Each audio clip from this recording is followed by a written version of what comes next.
Hello. Hello, guys. How are you doing today?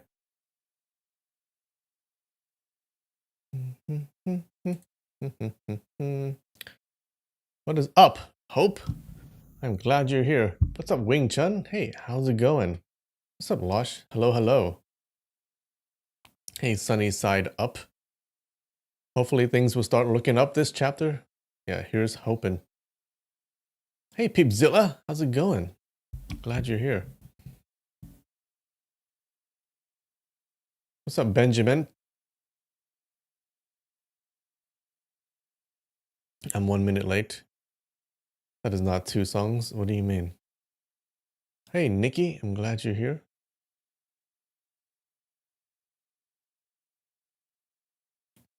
Losh, you've been watching crime documentaries. Like murder mysteries. What's up with women and murder mysteries? Why do women like to watch that so much? What's up, Rude Noise? How's it going?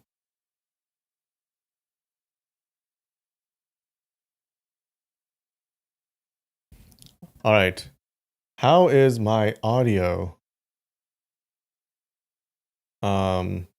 I'm hoping it's okay. Because I can do it that way, or I'm going to change it, okay? I'm going to change it. So here is the number one. Here's number one.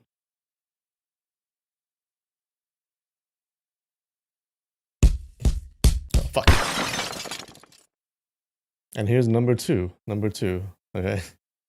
Or tell me if there's no difference. If there's no difference, that's fine too. What is this shirt? What do you mean? It's a button shirt. You don't like it? Second audio is 100% sound effects. Oh no.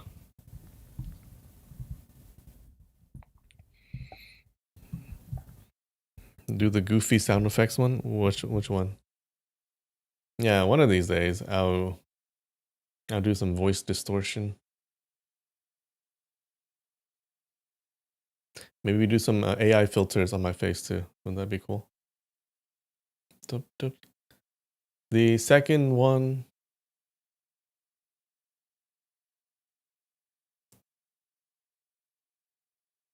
The second one is good? Okay. I guess second one is good. Doop doop doop doop doop doop.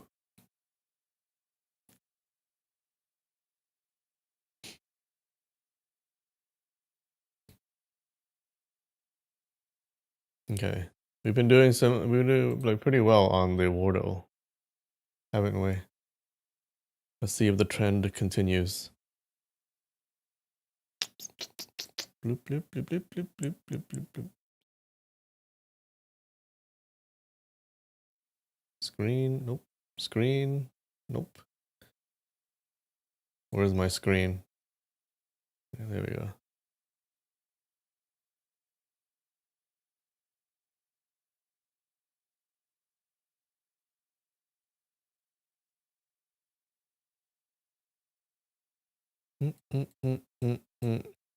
Okay, that should be the entire motorcycle.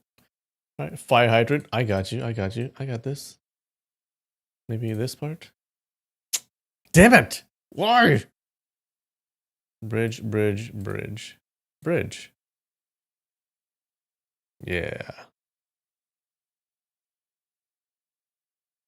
What's up, Lady Koi? How's it going?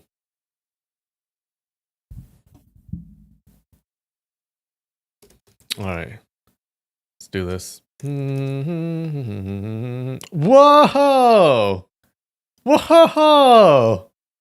What is this? Can we get it on the third try? Third try. Pots. Batome. Batome? Mott. Moem.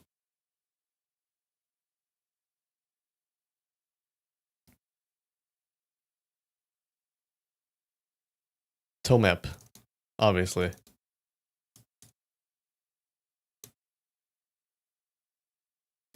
Pmot. Obviously.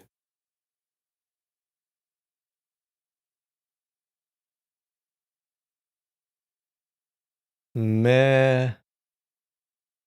Top.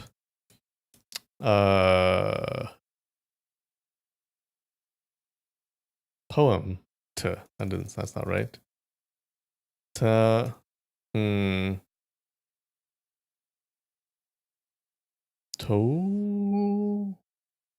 Tom. Tempo. Tempo. Oh yeah. All right, cool.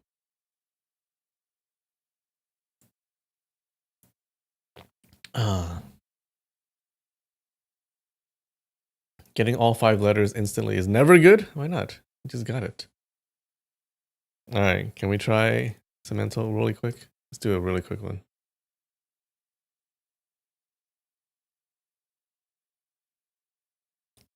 Puzzle.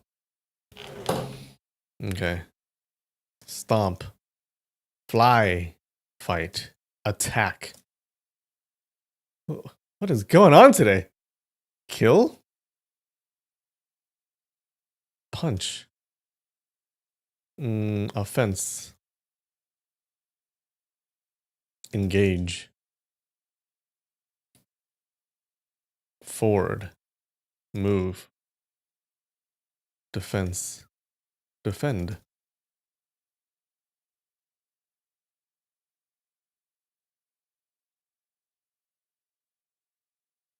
Murder.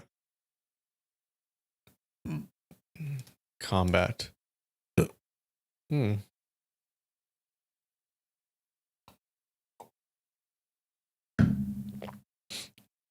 Cereal.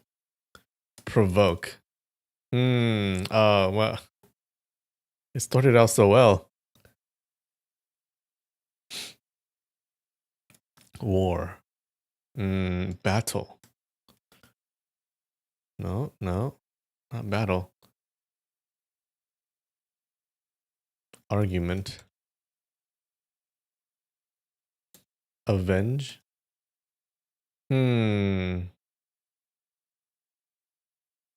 Revenge.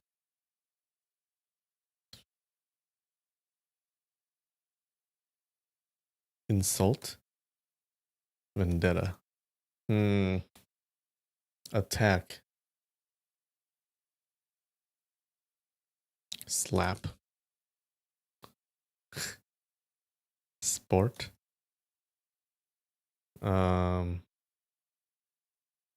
Kick.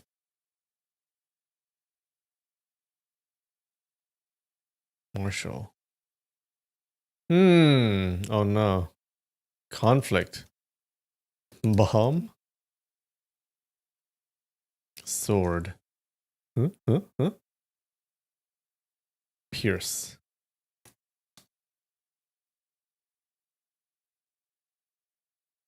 Offense, we try that. Abuse.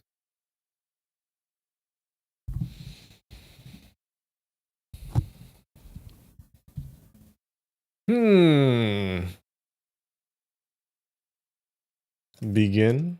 Stab. Oh no. Attack.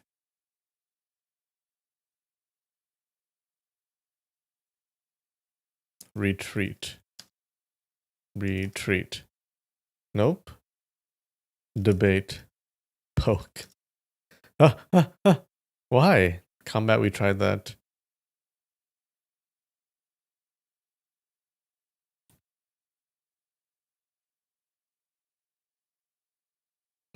Harass.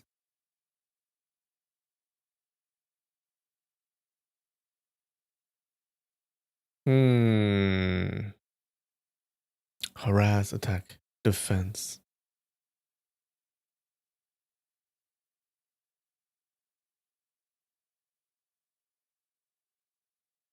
Game. Play. Shield.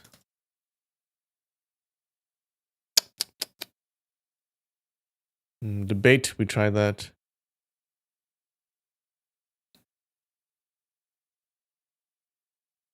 Move. Chess. Peace. Or peace.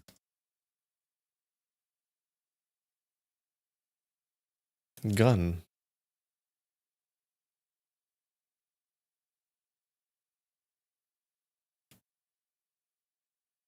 Condemn. Oh, getting closer.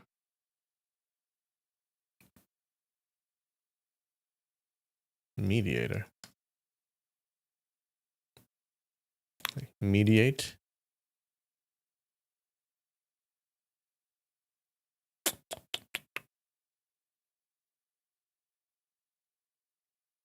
Moderator? Moderate? No. Moderator is close. It's closer. Judge. Oh, prison. No. Crime? I did jinx it when I celebrated. Oh, God. Attack. Jury. Oh, we got it on the 5th try. Lar.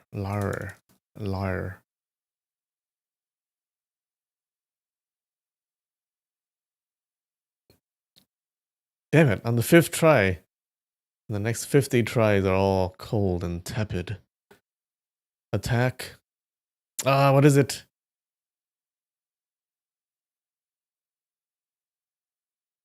Soldier? I don't think that's it.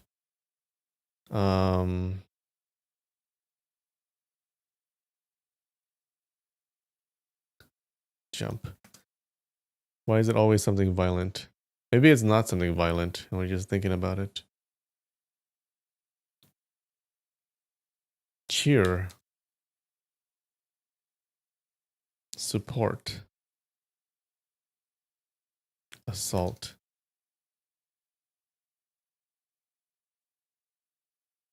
Medic. Heal. Ah!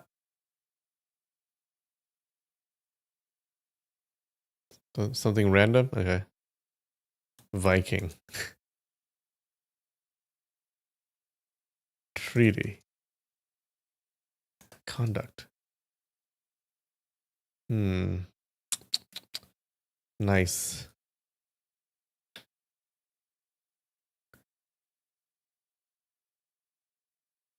Uplift. Grass. Trespass. Oh, God. What?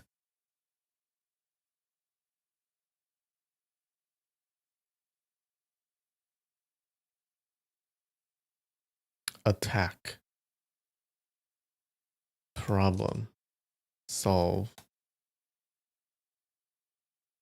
Oh, God. Attack.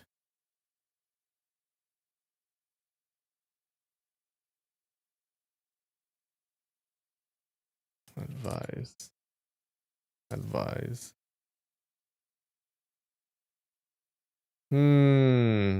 Fruit. Okay, that's not helping. Not helping. Attack. Moderator. Defense. Seems like a debate. Like the debate stage. Oh, nope. Govern. Government. No, maybe not.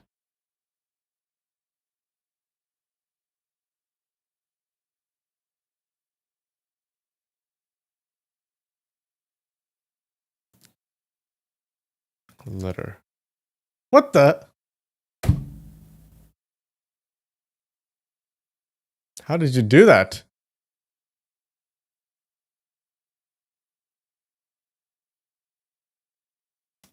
Word? What? Mail?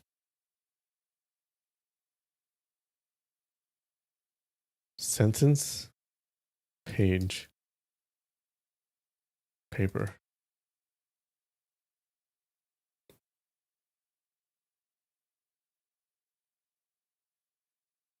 Paragraph. Paragraph.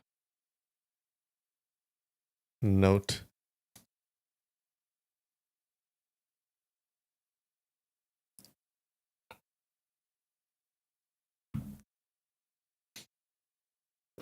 Da da da da da. Write. Like writing? Yeah. Writing. Letter. Note. Paragraph. Pen.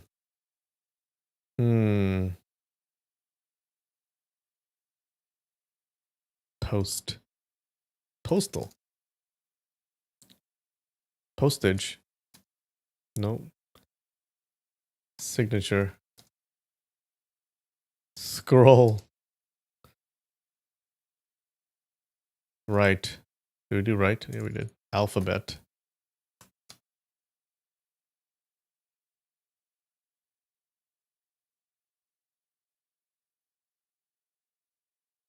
Written. Missive. Whoa. Email. Ah! Ah!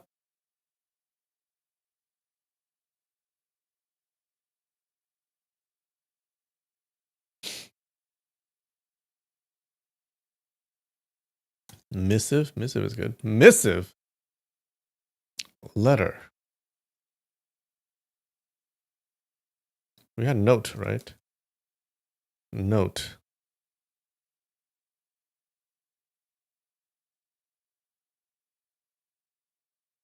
Declaration. Communication. Nope.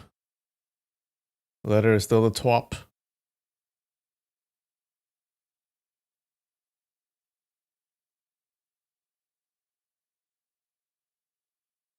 Text. Address.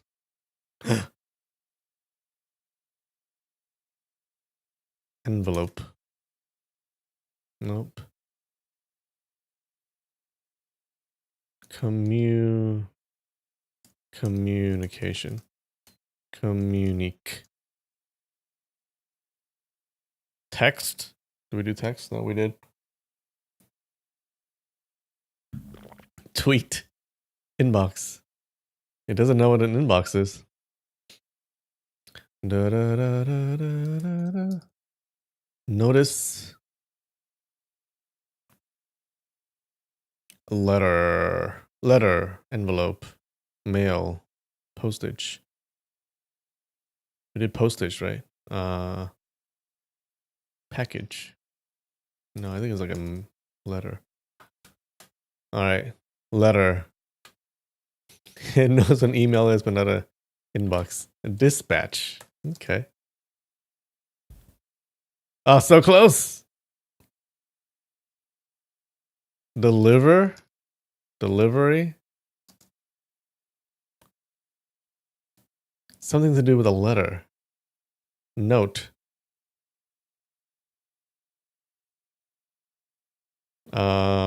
Postcard. Correspondence. Oh, okay. Close, close, close. We did try alphabet. Box. Stamp. No, it's something. Communication. Mail.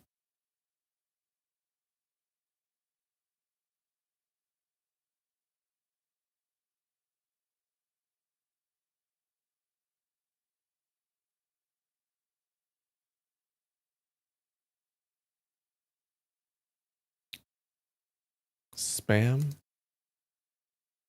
Message. Oh, did we not try message? Message.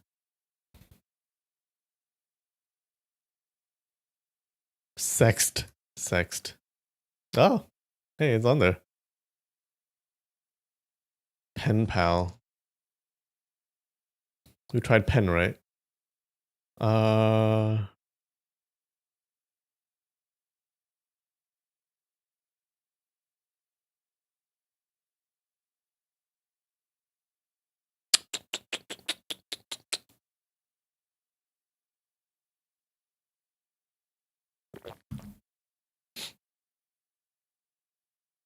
Editorial.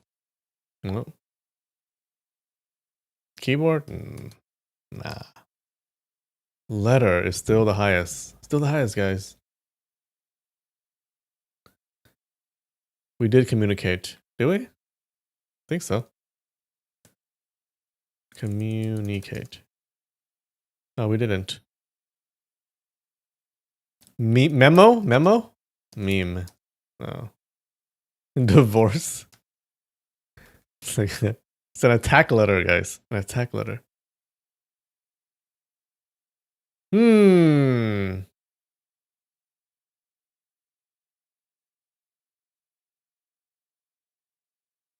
Postcard, postage, stamp, envelope.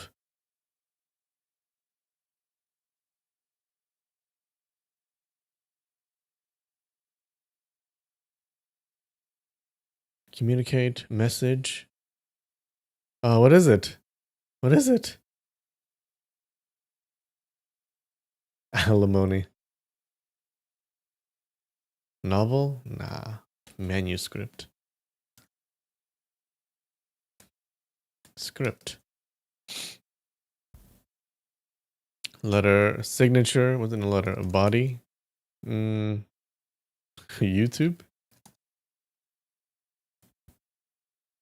Reply. Oh my god, you're so good. Good job, guys. Reply, of course. That makes sense. Yay, I don't have a cheer sound effect. Too bad. You guys get this. Yeah, basically the same. All right, good job.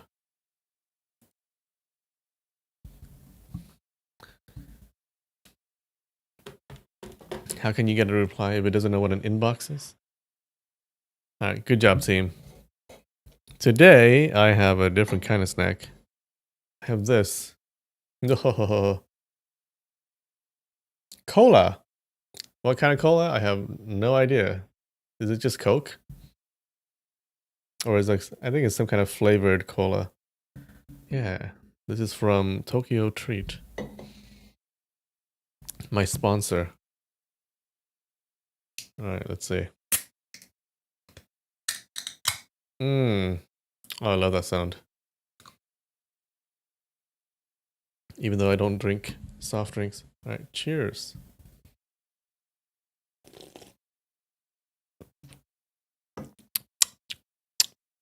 Yep, just Coke.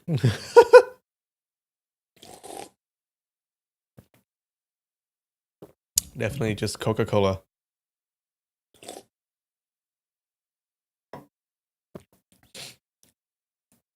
0 out of 10 crunch. Oh, you guys didn't hear the click? I heard it. Yeah, it's a mini Coke. Very tiny. How much is it? I have no idea. It's all in Japanese. Bloop, bloop, bloop, bloop, bloop. I think it's 100 milliliters. Does that sound right?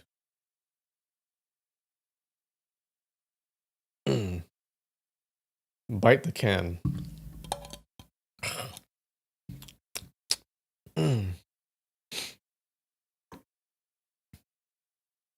Yeah, this is actually a 2-liter can, guys. It's a 2-liter can. I'm just that big.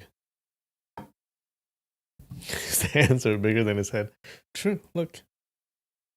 Look, compare it to the size of my head. Oh my god. Gigantic. Jesus Christ. What's going on?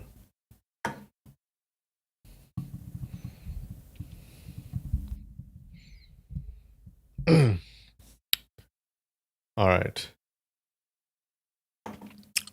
Oh.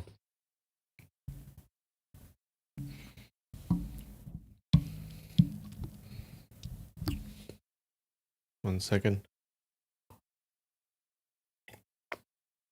Rated out of 10? I guess it's Coke. I guess it's a 7 out of 10. I'm a Pepsi kind of guy, even though I haven't drank Pepsi in years. Years, literally. You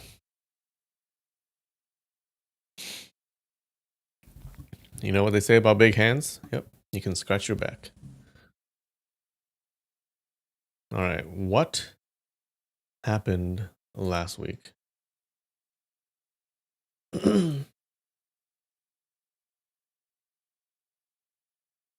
1 second.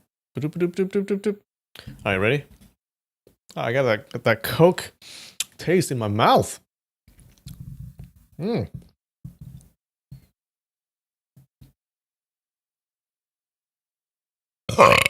Yeah. All right, you guys ready? What happened last week? Okay, it's a long recap today. So, what happened last week? Diun and Dingan, they escape from prison. Okay, it was a piece of cake because Dingan is super powerful, and they enter the house of the magistrate of the city. They find a coffin. Okay, and Dingan sees the coffin and he cries and he hugs it and he kisses it. And the magistrate arrives, and it turns out the magistrate's dead daughter was Ding Dian's lover. Okay, and it also turns out that the magistrate poisoned the coffin, and so Ding Dian, because he was like hugging it and kissing it, he's also poisoned. And the magistrate tells Ding Dian to hand over a deadly secret, and he'd give him the antidote.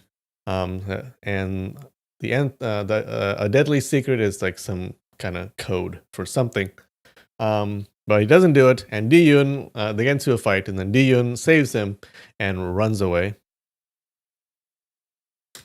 Yeah, so they run away. Ding Dian, he's poisoned, and he's lying there, and he tells Diyun about his background. So now we get to see where this guy came from. All right. So 15 years ago, Ding Dian was on a boat when he saw 3 disciples fight their old master. Okay, and the 3 disciples were Diyun's master and his martial uncles, and the old man was Diyun's grand master. Okay, so they're attacking their own master. Okay, they seem to be not so good of guys. These guys don't seem so good. They wanted their master to hand over something, but then the master escapes and they ran off. But the old master, he didn't run off. He actually was just like hiding under the boat. And he goes up, and the Ding Dian treats the old master's wound, and this guy gives him the Heavenly Glow Sutra, which is even more powerful than the Lian Cheng swordplay. And he taught him a code called a deadly secret, and then he died. So that's what happened. And Ding Dian, afterwards, a bunch of people come after Ding Dian because it was rumored that the old master kept some hidden treasure. Okay, so Ding Dian goes into hiding. He went into hiding. One day he was looking at some flowers, and he seems to be some kind of flower expert. When he met a lady, and he couldn't stop thinking about her, and he found her home. Found out that she was from this Ling family. They seem to be some influential family. Okay, her name is Ling Shuanghua. And he stood outside her door for hours. She noticed this. And they had this little cute love story where every day she would put out this new basin of flowers on her windowsill, and then he would come to look at it, and she'd give him like a glance from inside the house, and she'd blush and say, "Oh," and then she turns away. So they would do that for a few months. But then one day he gets attacked and he got wounded. And when he recovered, he discovered that the Lings had moved. Okay, and he got super sad. But months later, he happened to find the Ling family again. And he was super happy. And he brought this basin of flowers and put it on her windowsill. Then she sees it and she was ecstatic because they hadn't seen each other for over a year. And they finally started talking. And we discovered that her father had moved and became the magistrate of this city, Jingzhou, because he heard that there was a huge treasure under it. And after a few months of them dating, she told her father about their relationship. Okay, and the father is like, "Oh, that's nice," and he poisons Ding Dian and he throws him in prison. So apparently her father is part of the leader of like some sect. Okay. And yeah, so he threw him in prison, and once a month her father would pull him out and beat him. Okay. And he would demand that he give them the Heavenly Glow Sutra and a deadly secret, I think. Yeah. So while he was in prison, Ling Shuanghua would place new flowers outside the jail windowsill every day. And he knew it was her because Ling Shuanghua is a servant girl. She came to tell him. Okay, but her father actually killed the servant girl because he was afraid that she was going to try to help him escape. So anyway, so Dingan had just recently completed the Heavenly Glow martial arts, and he actually did escape to see his lover Ling Shuanghua. And it turns out that she never came to see him because she swore on her dead mother to never see him again if the father doesn't kill Ding Dian. Okay, so yeah, she made this deal with her father. And yeah, that's why she didn't come to see him. And also, her father wanted her to marry someone else. Okay, he wanted to give her a husband, and she refused. And then she took a knife and she just cut her face off. Well, not off, but she just cut her face. Okay, so now her face is all mutilated. Yeah, so that's what happened. And then she's because she swore on her dead mother that she wouldn't see him again, so she refused to run away with him. Therefore, Ding Dian, he decided to stay in prison while she, outside every day, replaced the flowers outside his prison window every day. So yeah, that's his story. Anyways, so Ding Dian resigns to death. Okay, he's like, I'm gonna die, whatever. I know what's gonna happen. And he begins to tell Diun the code, a deadly secret. And so he starts to tell him the deadly secret, which turns out to be just a series of numbers. We're not sure what the numbers are. It's just a couple of numbers. But as he's telling him, some guards find them and interrupts Ding Dian. And that's what happened. How's that?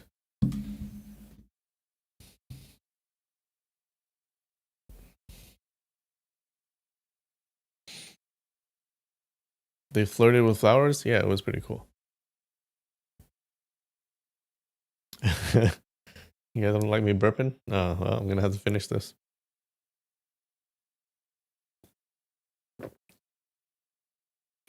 Because it's gonna get warm.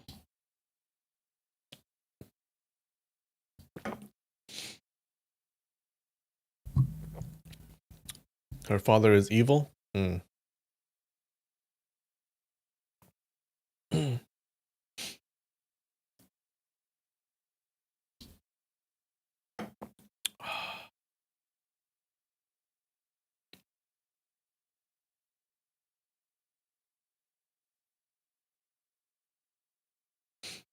Boop, doop, doop, doop, doop, doop. Okay. Live screen.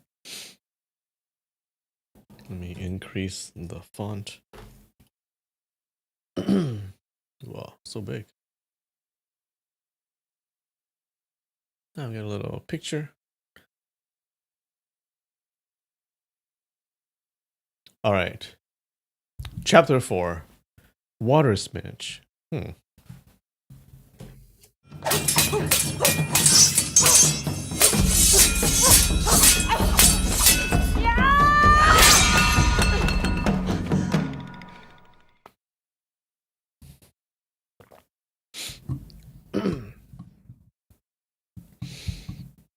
All right. So 3 guys find them. Ding Dian gave a sideways glance at the 3 men across from him and asked, Brother D, do you remember the 4 numbers I just recited? No, so it's just 4 numbers. Diun observed. Want to see the 4 numbers again? Okay. All right, let's see if you guys can figure it out. We got 4, 41, 33, 53. What can it be?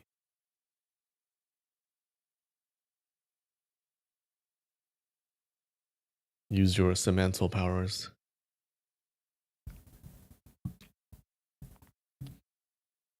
Diyun observed as their 3 enemies surrounded him in a circle One of them wielded a saber, and the other wielded a sword. The third was empty-handed, but his face was filled with hatred and aggression. Diun looked back and forth and did not answer Ding Dian's question. Water spinach is Diyun's nickname that his martial sister gave him. Ah. Ding Dian reiterated his question again in a louder tone. Brother Di, do you remember it? Diyun shivered and replied, the first number is... He wanted to say 4, but then he thought, if I say it out loud, won't our enemies hear it? So instead he raised his left hand and held up 4 fingers. Ding Dian acknowledged, very good. The saber-wielding man sneered. The one with the surname Ding, you can be considered an honorable man. Now that we have made it this far, why must you insist on blabbering endlessly, like an old effeminate? Quickly, follow me and my brothers home, so we don't have to resort to violence. The sword-wielding man added, Brother D, we haven't seen each other for many years. How have you been? How is the comfort of prison life? Diyun was shocked, as the sound of this man's voice was awfully familiar. He stared at the man, and it came back to him instantly. It was the second disciple of Wang Jingshan, Zhou Qi. Ah, these kids. He had not seen him. Well, they're not kids now. He had not seen him for many years. Diyun could not recognize him easily, as he now grew a small beard on his upper lip and wore decorous attire. A beard on his upper lip? Is that a mustache? The grief and indignation he suffered for so many years suddenly rushed to his thoughts, and his face flushed red. I know who you are. You are Zhou, second brother Zhou. He wanted to utter Zhou Qi's name directly, but instead added the respectful title of second brother to his surname, Zhou. Ding Dian could empathize with how Diyun felt and shouted, Good! They were about to engage in a battle to the death, yet Diyun was still able to withhold his anger and call him second brother Zhou, hence he thought the latter could not be a violent or disrespectful man. Immediately he continued, This respectful second senior Zhou must be a high-ranking disciple under Elder One. Very good, very good. When did you become a guard under Magistrate Ling? Brother D, allow me to introduce. This is 10,000 Victory Saber. Clans is Ma Da Ming, Elder Ma. Oh wait, his voice is more gruff. This man over here is from the Tai Xing clan in Shanxi. His name is Twin Saber, Geng Tianba. It is said that his iron palms are as sharp as a saber, hence his nickname of Twin Saber. But the truth is that he never actually wields a weapon. Diyun asked, How are the martial arts of these two? Ding Dian replied, They are third-class pugilists. Oof. Offensive. They wish to climb to second class. However, it's a hopeless endeavor. Diyun asked, And why is that? Ding Dian answered, They are only a block of material. Their martial arts aptitude is low, and they do not have a renowned martial artist to teach them. Diyun continued to ask questions while Ding Dian replied, paying no attention to the people around them. Geng Tianba became impatient and yelled, You straight mother thief! You are near the verge of death, yet you gossip unnecessarily. Taste my saber! When he said saber, he really meant his palm. Before he even finished talking, his right palm was already unleashed. It's mother thief. Okay, that's pretty cool. Nah. Where's my camera?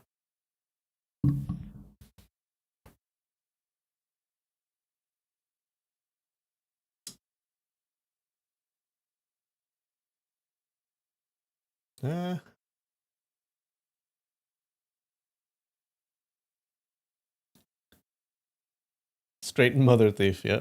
Not to be confused with the gay mother thief.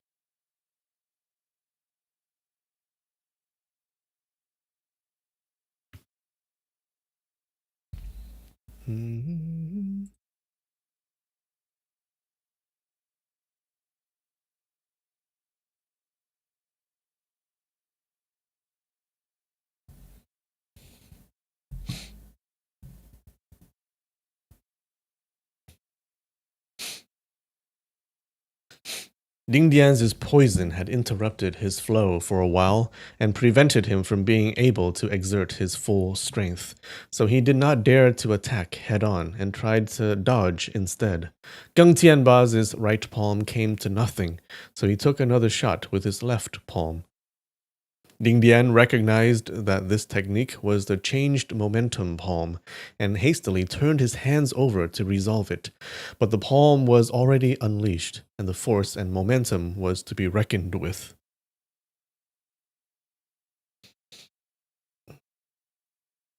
With a loud bang, his underarm was hit by Geng Tianba's right palm.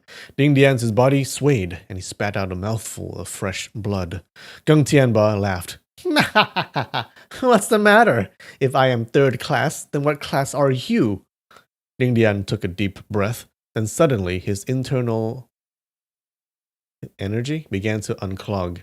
It turned out that the poison of the golden ripple flower had entered his bloodstream, and his blood gradually began to coagulate. It flowed slower and slower. Although he had just spat out a mouthful of blood, and his internal injuries were not weak, nonetheless the poison in his body came to a temporary halt. He felt pleased, and immediately went forward to extend his palm to repel Geng Tianba. Is that how it works? I'm not sure. I think if the poison is not traveling around your body, your blood is also not doing that. Geng Tianba raised his arm and blocked horizontally. Dingan made a circular motion with his left hand, and with a loud bang, he slapped Geng Tianba hard on the face. His right hand then followed in a circular motion and hit the top of his opponent's head with a hard backhand. Geng Tianba yelled out, "Ayya!" and rapidly moved backwards. Dingan continued to attack as he swiftly extended his right hand and hit Geng Tianba hard on the chest. Geng Tianba yelled out another "Ayya!" and moved back 2 steps. Dingan's 3 palms were filled with the energies of the heavenly glow, and any single palm could have been enough to instantly kill any first-class fighter. However, it was only because Geng Tianba's external arts were formidable, his internal energy was not impressive, that he was actually able to withstand 3 palms without collapsing. Dingan knew that his death was imminent, even though he was a man of dignity, and he was already determined to die in the name of love. At this moment, he felt like he had no other alternative.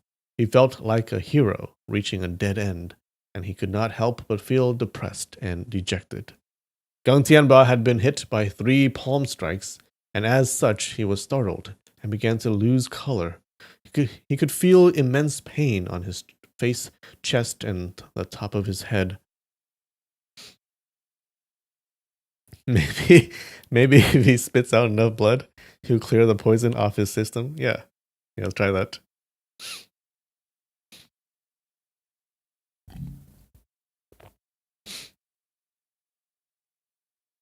He thought that those 3 areas were all vital parts of the body.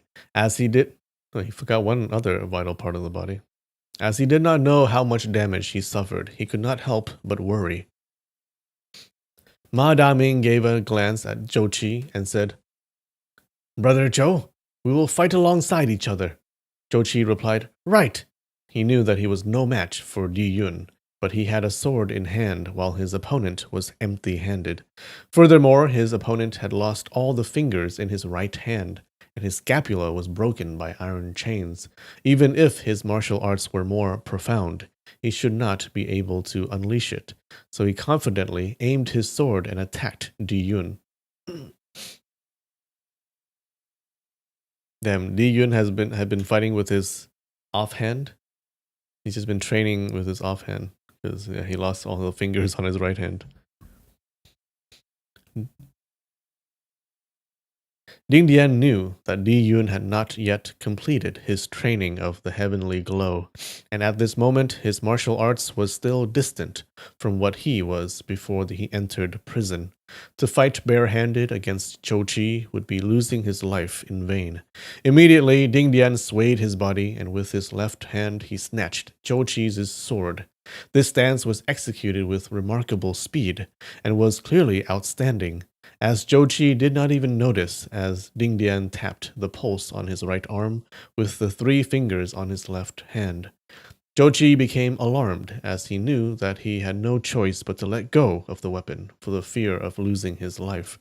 However, he did not know that the acupoint on his pulse unexpectedly went out of control. At once he swung his long sword backwards and aimed at Ding Dian's chest. Ding Dian swayed his body and dodged, and let out a deep sigh. Ma Daming saw the battle engaged between Ding Dian, Gang Tianba, and Zhou Qi. He saw that his comrades had twice gained the upper hand, but did not manage to convert it to victory, and his mind began to ponder the reasoning. Magistrate Ling said that Ding Dian was poisoned. It must be that the poison caused his strength to decrease substantially. Geng Tianba saw that Ding Dian's attempt at snatching the sword fell within the sight of success, and he knew that his internal energy was insufficient at this moment. He thought, the one with the surname Ding has such impressive stances. It is truly a case of the tiger falling in Pingyan. No, his mother, the tiger that falls in Pingyang, suffers against the dog. If I compare this prisoner to a tiger, wouldn't that mean that I'm comparing myself to a dog? So it's a Chinese idiom. The tiger falls in Pingyang. It means that the man who loses position and influence may be subjected to much indignity. Okay.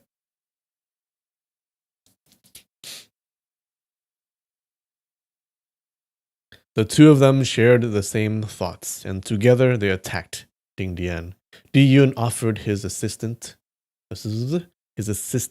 to Ding Dian, but the latter pushed his shoulder back gently and said, Brother D, please step back. Wait. Brother D, please step back.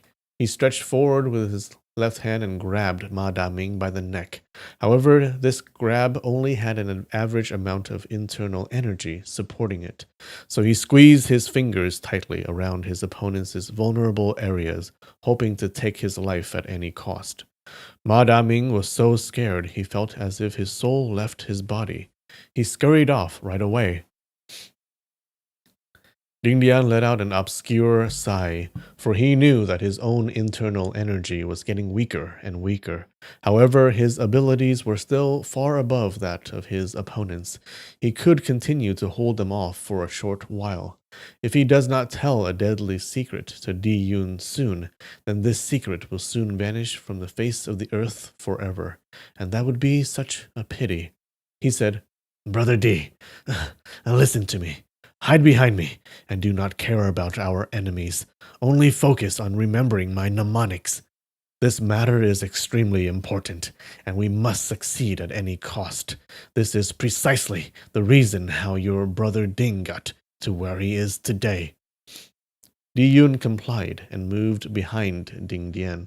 Ding Dian continued, The 5th number is 18. Ma Daming knew that Magistrate Ling issued an order for a search and arrest of Ding Dian.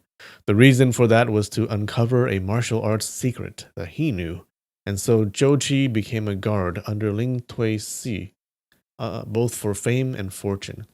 He was under orders from his teacher to secretly investigate a deadly secret. At this moment, when the two of them heard that Ding Dian said the 5th number was 18, they became greatly intrigued and remembered it. They listened as Ding Dian continued to speak. The 6th number is 7. Ma Daming, Zhou Qi, and Diyun all listened well and remembered the numbers. Gang Tianba was only under orders to apprehend Ding Dian and was unaware of anything else.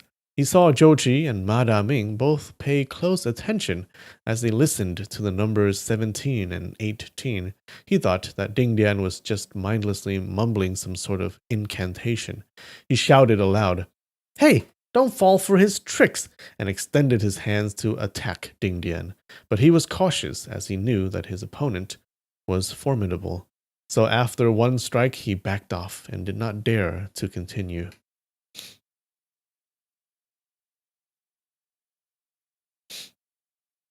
Dingan lost his stability and strode forward with his legs.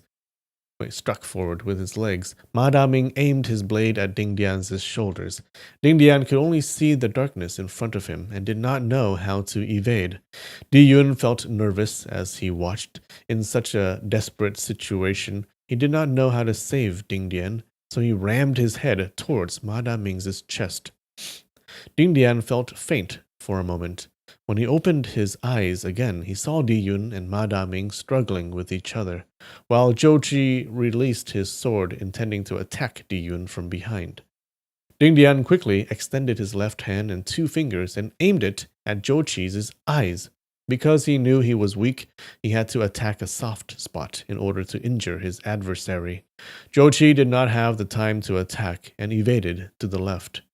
Conveniently, Ma Daming attacked Diyun's head with his blade at the same time and knocked him into unconsciousness on the ground. Dingdian shouted, "Brother D, the seventh number is..." Before he could say anything, he had to catch his breath as Gang Tianba came at him with another palm. Dingdian shook his head as he could see a white flash in front of him. Ma Daming and Zhou were charging at him at the same time. Dingdian's body shook violently, and he gasped in pain as he was stabbed by their sword and blade at once. Oh no. Diyun screamed violently and rushed in to reinforce. As Dingdian was gushing out blood, the poison in his system weakened briefly, and he took advantage of it. Hey, it worked! What Losh said works. You just need to empty all the blood in your system, then you're golden. With one palm, he smashed Ma Daming's left cheek, then followed through and his hand over to smash Zhou with his palm. Originally, his palm was certainly going to hit Zhou, but unexpectedly, Gang Tianba threw himself in front and yelled. He blocked Dingdian's palm with his chest. The force of this palm was enough to break all his ribs at once, and he fell unconscious.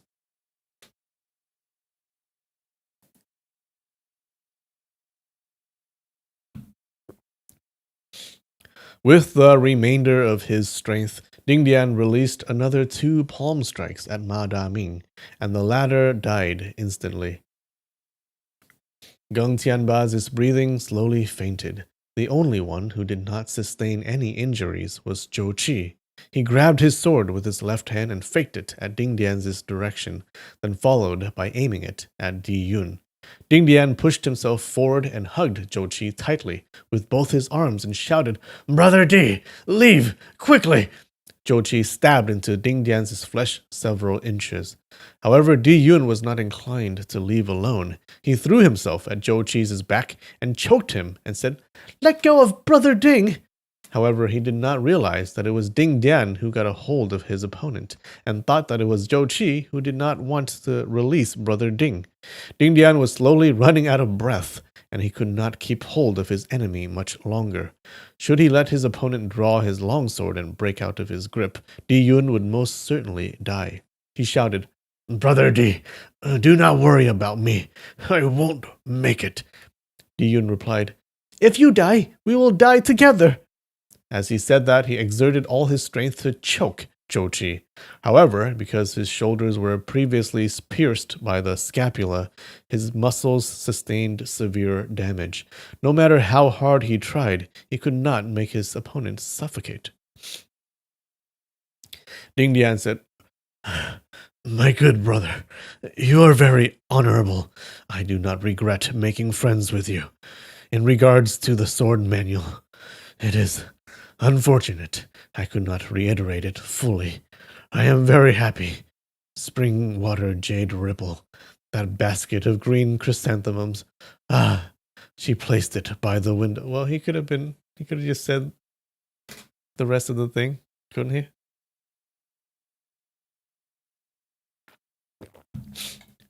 She placed it by the window. Look at how beautiful it is. That chrysanthemum. His voice slowly dissipated. The color of his face gradually faded, and he let go of his hold on Zhou Qi. Zhou Qi used his strength and pulled the longsword out of Dingan's flesh. The edge of the blade was full of fresh blood, and quickly he turned around. He was within a foot of Diun. He laughed maliciously, and holding his sword in his hand, aimed to stab at Diyun's chest. Diyun shouted loudly, "Brother Ding! Brother Ding!" Suddenly, his chest felt a sharp pain. He looked down and saw Zhou Qi's long sword pointing at his chest. He heard the complacent laugh of his opponent. "Ha ha ha ha ha! Ha ha ha ha ha!" At this moment, his mind reflected on the numerous events of his life. He remembered practicing under his master's tutelage. He remembered his good relationship with his martial sister Qi, and how that was closely followed by the injustice he received at Wang Jinshan's residence, and the miserable 5 years he spent in prison. All these various incidents came to his mind at once. Full of grief and indignation, he uttered, I will take you down with me," and extended his arms to grab Zhou Qi's garment. Although he had not completed his training of the heavenly glow, he did have 2 years of foundation. At this moment, he knew that he would soon perish, and gathered all the energy in his body to his arm, and strangled his opponent with all his might, like a pair of iron chains. Zhou Qi felt his breathing become urgent, and tried to pull away, but to no avail. Diyun felt his increasing pain in his chest, but he did not care. He used his full strength and squeezed on Zhou Qi. Whether or not he wanted to strangle his opponent to death at this moment, he did not even know, but he would definitely not release his grip on Zhou Qi. Although the longsword did not stab him further, it apparently met something that it could not pierce, and the blade actually gradually began to arch, bending slowly. Zhou Qi became worried and felt strange. He was exerting all his strength on his right arm to pull out his sword. He had intended to stab Diyun with his longsword, but he still had another half an inch to go, but the sword would not budge. Diyun's eyes were filled with rage as he gazed at Zhou Qi, whose face was filled with cruelty and complacence, but it slowly became an expression of astoundment and fright, and is that a word? Astoundment? What's the noun of astound? Astonishment. An expression of astonishment and fright. Then gradually it became an expression of fear and worry, before degenerating into another expression of indescribable horror. Zhou Qi had already pierced through Diyun, but it only pierced his flesh several inches, and did not manage to cause any critical damage. He tried 3 times to use the inner strength in his right arm to attack Diyun, but he still could not pierce this blade any further. Under great fright, he no longer cared about killing his opponent. He only wanted to escape.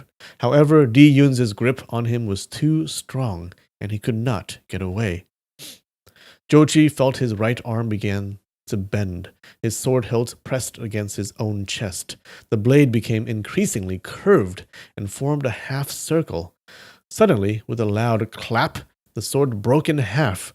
Zhou Qi shouted, moved a few steps backwards, and fell over himself.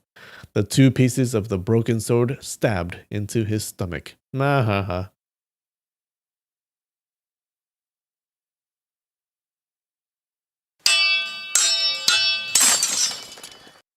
Zhou Qi fell down, causing Diyun to fall down on top of him, while still maintaining his grip on his body with both arms. He's still choking him. Diyun could smell the strong scent of blood. He looked and saw tears flowing from Zhou Qi's eyes, followed by fresh blood flowing from his mouth. his head facing the side. Jochi was completely motionless. Diyun was shocked. He was worried that his opponent was feigning death, so he did not dare to release his grip. However, as he felt that the pain in his chest had stopped and saw that blood was continuously flowing from Jochi's mouth, he reluctantly released his arms and stood up. He saw that two parts of the broken sword were stabbed into Jochi's stomach. Only the sword hilt at the edge of the sword was visible. He looked lower at his own chest and saw his outer garment was pierced and revealed the layer of black-colored undergarment. He looked at the sword wounds of Jochi a few times and looked at the wounds on his chest and suddenly came to a conclusion. It turns out that it was the dark silkworm vest that saved his life and consequently helped him kill his enemy. Diyun panicked and instantly turned around and ran towards the side of Dingan. Brother Ding! Brother Ding! How do you feel? Dingan slowly opened his eyes, but there was no vigor or spirit in his expression. It was as if he did not even see him, or did not even remember who he was. Diyun continued, Brother Ding, I said I would save you, no matter what the cost. Dingan replied softly, Unfortunately, the sword manual, from this point on, it will vanish. Join me with Shuanghua. Diyun exclaimed, Don't worry. I remember. I will definitely bury you and Shuanghua together in order to fulfill your wish. Dingan slowly closed his eyes shut. His breathing became faint, but his lips were still moving as if he had something more to say. Diyun put his ears by Dingan's lips and vaguely heard him whisper, The 11th number. But at that point, there was no longer any noise. Diyun could no longer feel Dingan's breath by his ears. He extended his hand to feel Dingan's chest, but there was no more heartbeat. Now he dead.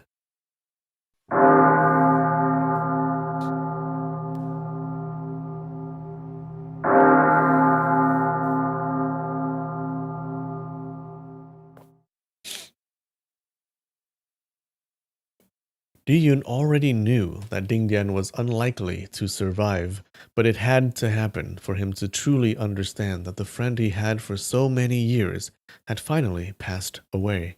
He knelt beside Dingan's body and breathed constantly into his mouth.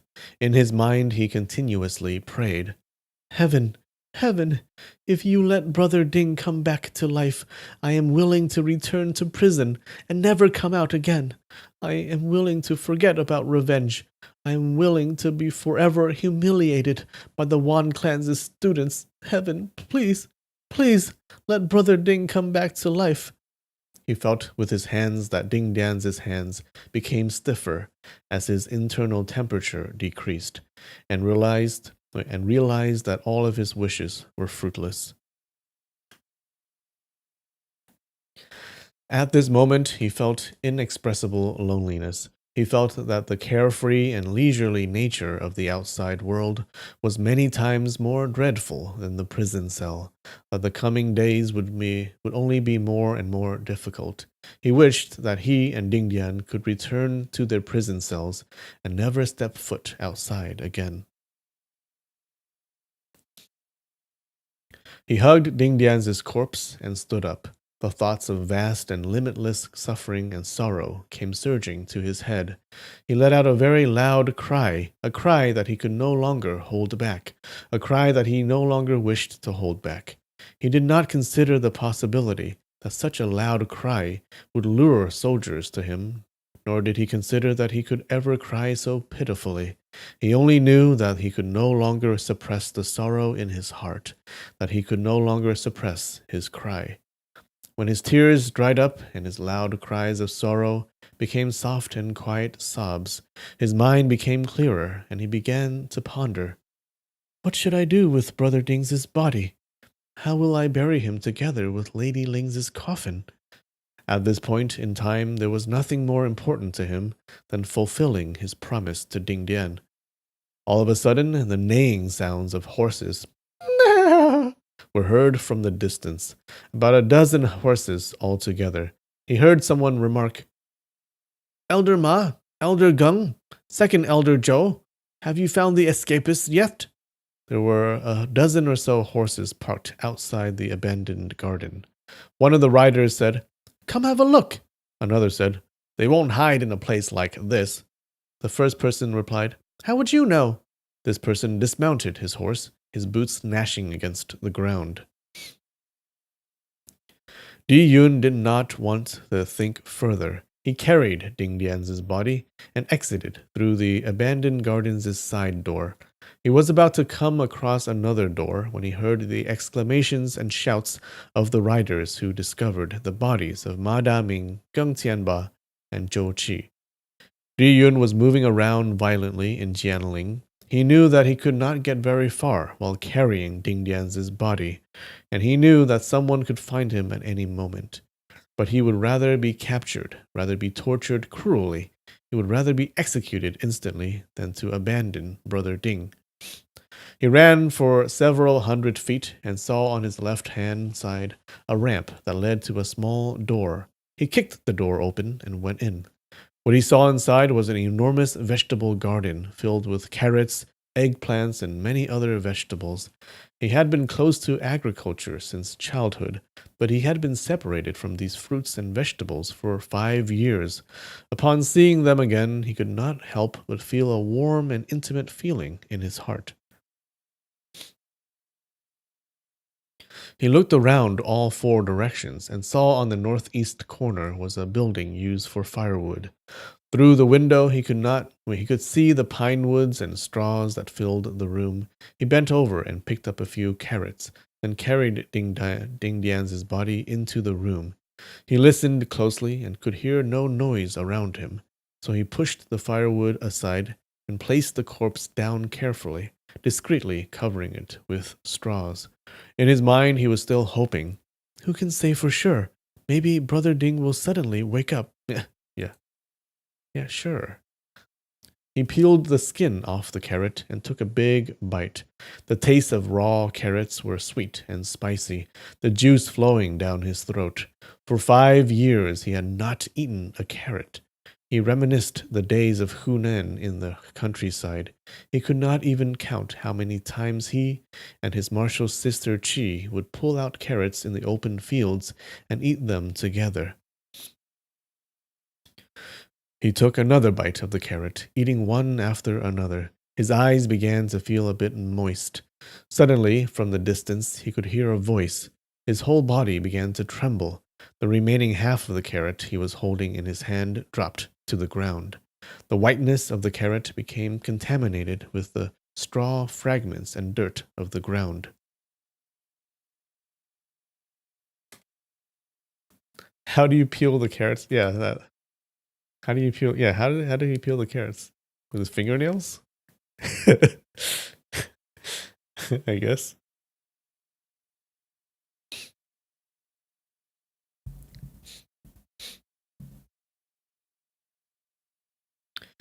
He could hear a melodious and fragile noise calling out, "Water spinach! Water spinach! Where are you?" Huh? Is it his sister? What's going on?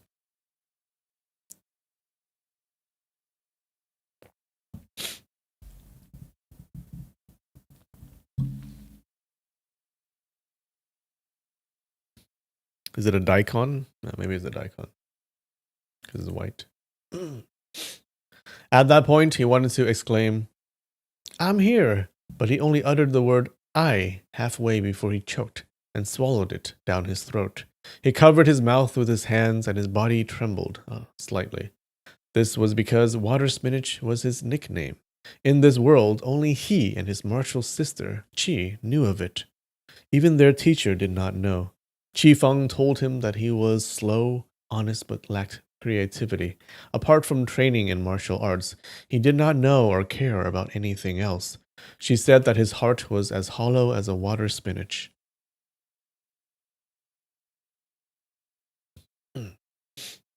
Diun chuckled slightly. He adored the water spinach nickname given to him. Every time he heard the name water spinach, his heart would fill with intense warmth and sweetness. This was because when a third person was at the scene, his martial sister would never call him by such a name. If she was calling him water spinach, that means the two of them were alone together. When they were together, regardless of whether she was happy or sad, Diyun felt a kind of happiness that he could not express in words. Indeed, he was a slow person who wasn't good with words. Sometimes his expressions of slowness would cause Qifeng to be mad, but when she called him water spinach, the two of them could not help but burst into laughter.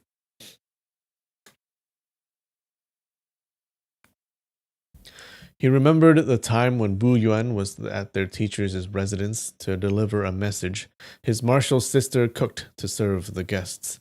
Among the foods there were chicken and fish, carrots and tofu, and a big bowl of water spinach. That night, when Bu Yuan and his teacher were drinking and discussing the recent events of the martial world, in a daze he incidentally saw Qi Feng. He saw her hold a water spinach with her chopsticks and placed it near her mouth, yet not eating it. She used her soft red lips to gently make contact with the water spinach. Her eyes filled with delight. Uh, got kind of hot here. A little bit. Got a little spicy. She was not intending to eat the water spinach, but rather kissing the several strips of spinach.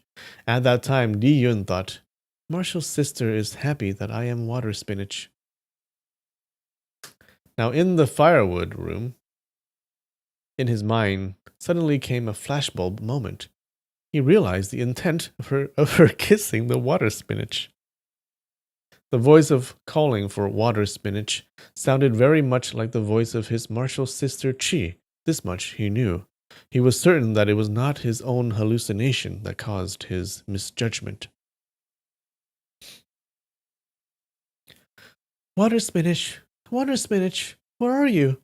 The sound of his voice, of this voice, embodied a great amount of tenderness and exorbitant love. No, not only that. When Marshall's sister Chi used to call him by this name, her voice was not only filled with friendship, intimacy, and relations, it also contained traces of willfulness, annoyance, and condemnation. Yet today's voice of water spinach was completely filled with a deep sense of love. She must know that I have suffered an unspeakable amount of misery and suffering throughout these years. That's why she's treating me nicer. That must be it. However, he did not dare to trust what he heard. I am dreaming. Why would Marshall's sister be here? She has already married Guan Gui. Why would she be looking for me? However, the voice called out again and again, each time getting louder as it approached. Water spinach, where are you hiding? You think I can't catch you? The voice was still filled with love and tenderness. Diyun began to feel all the veins in his body pop up. Yeah, all the veins. He began to feel short on breath, and he could not hold it any more. His palms were filled with sweat. He got up, hid behind the straws, and peeked through the window to look outside. He saw a girl with her back turned against him, trying to look for someone.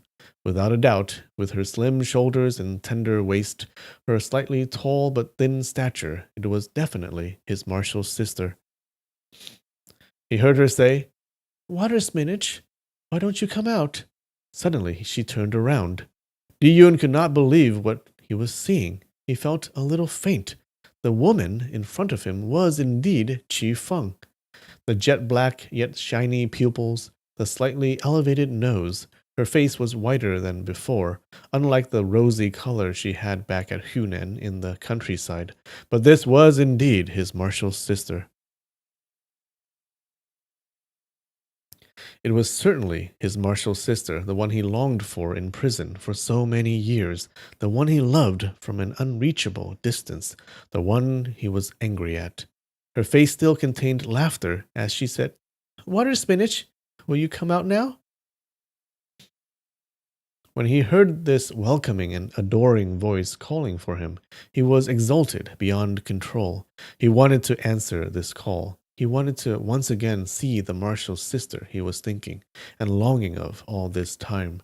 But when he took the first step, he remembered. Brother Ding always told me that my honesty and honor made it too easy for me to fall into other people's traps. Marshall's sister has already married the son of the Wen family, and today Zhou Qi died by my hands. How do I know she is not trying to lure me out of hiding?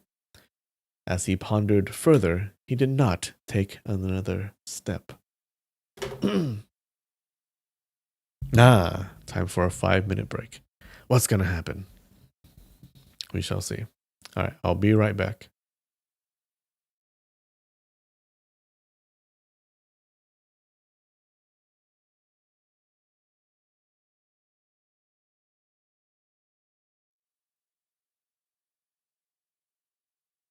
All right, we're back. Okay. Is he going to talk to his martial sister? Let's see.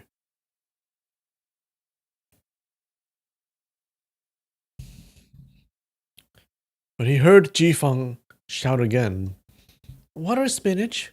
Water spinach!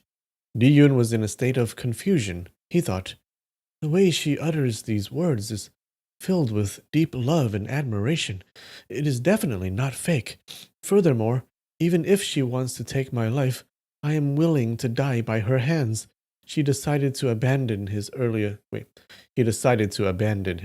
thoughts and took a second step forward. When suddenly he heard the crisp voice of a little girl who said, Mama, Mama, I'm over here. Huh? She has a... Oh God, she has a kid!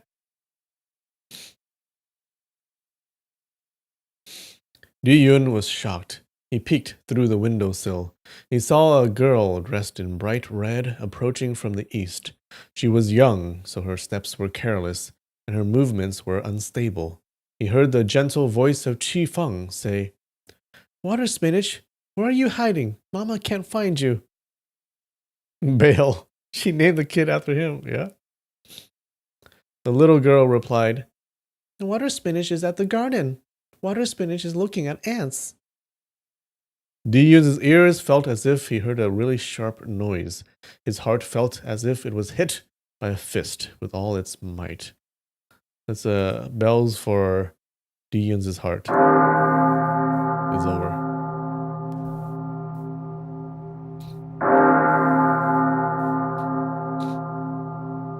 It's never gonna recover. It's done for. Wait, the fact that she named the girl Water Spinach means that she still has some feelings for him, right? Yeah. Yeah, so she was probably just deluded by her husband. Yeah, he needs to go and tell her the truth about her husband.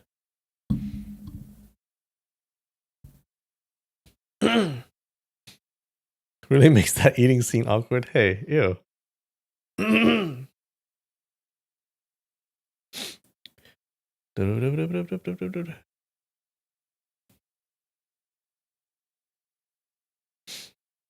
His heart felt as if it was hit by a fist with all its might. Is it really true that Marshall's sister gave birth to a daughter? And she called her daughter Water Spinach. When she called for Water Spinach, she was really calling for her daughter, and not me? Was it really the case that I stepped into the Wan residence by sheer coincidence? In all these years, deep in his heart, he always had a wish. He hoped that one day he would discover that his martial sister did not actually marry Wan Gui, that Shen Cheng was lying to him the whole time. He never dared to tell this wish to Ding Dian, and only buried it deep inside his heart. Sometimes he would dream of this in the middle of the night, only to wake up with his heart pounding at an alarming rate. But at this point, he finally saw it with his own eyes and ears. This little girl calling her mama. The vest can't protect him from that hit. Oh, Psyduck.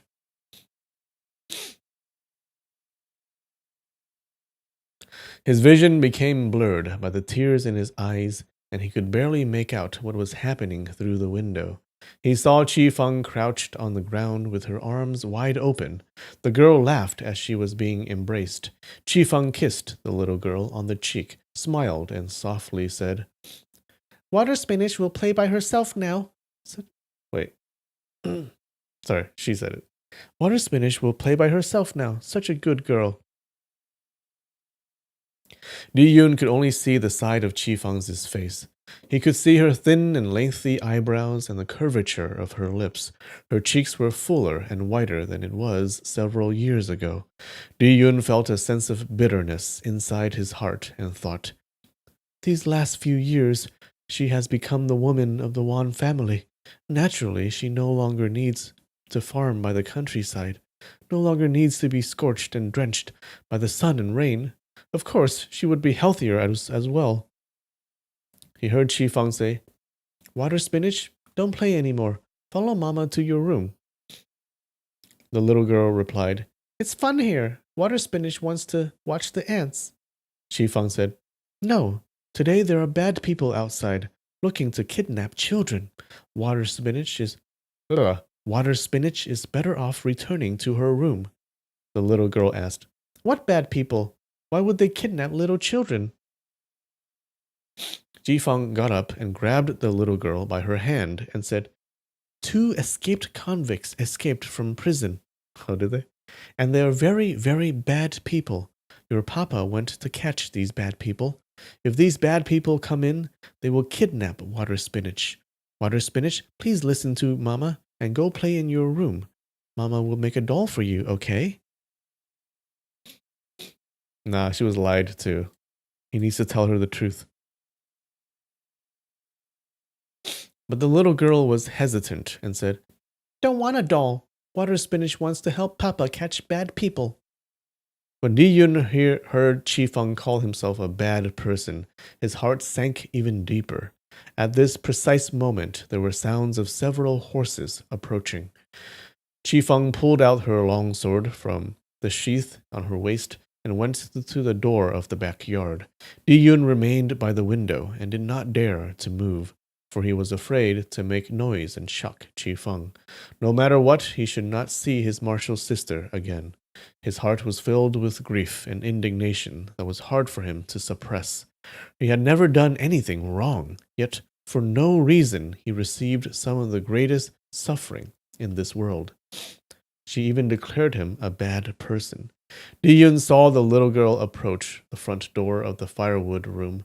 He hoped that she would not enter the room, but the little girl, for some reason, unexpectedly stepped foot into the room.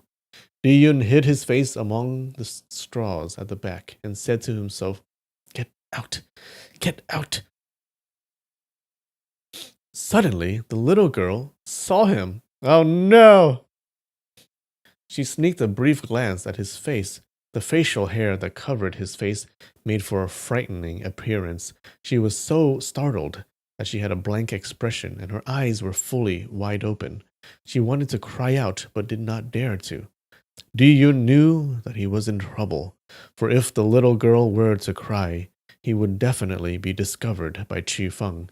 In an instant, he reached forward and grabbed the little girl with his left hand, and with his right, he covered her mouth. However, he was too slow, as the girl managed to utter an "ah" and let out a cry. But her cry was cut halfway by Diyun when he grabbed her. Although Chi Feng kept her attention at the outskirts of the garden, she heard the sound of the little girl's cry and immediately turned around. But the girl was nowhere to be seen.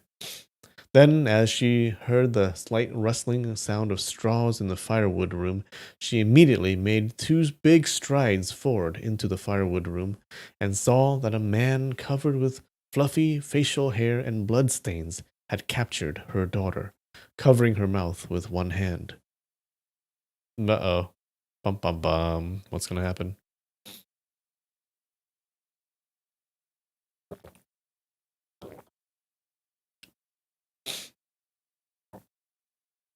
Qifeng was so shocked that for a second she felt as if she lost her soul. Immediately, she released her longsword, aimed it at Diyun, and scolded, "Release the girl, at once!" Diyun felt more bitterness in his heart, as if he had abandoned himself in despair. He thought, "If you want to kill me, then go ahead." He saw her longsword approaching him, but did not dodge. Qifeng was stunned and was afraid that she would hurt her own daughter, so she retracted her longsword. Then she repeated, "Let go of my daughter." Diyun listened as she kept on demanding him to release her daughter, without any regards to their past relationship. In a fit of rage, he refused to let go of the girl, and conveniently picked up a long wooden stick amongst the wooden branches. He used it to hit the longsword of Qifeng, then backed away one step. As Qifeng saw that the violent man would not release her daughter, she became more and more frightened and anxious. Both her knees started to feel limp and weak. She took a deep breath and attacked Diyun, aiming to pierce his right shoulder. Diyun dodged the attack by moving his body, and with his right hand he wielded the wooden stick as his sword. He aimed downwards from his right shoulder and stabbed backwards.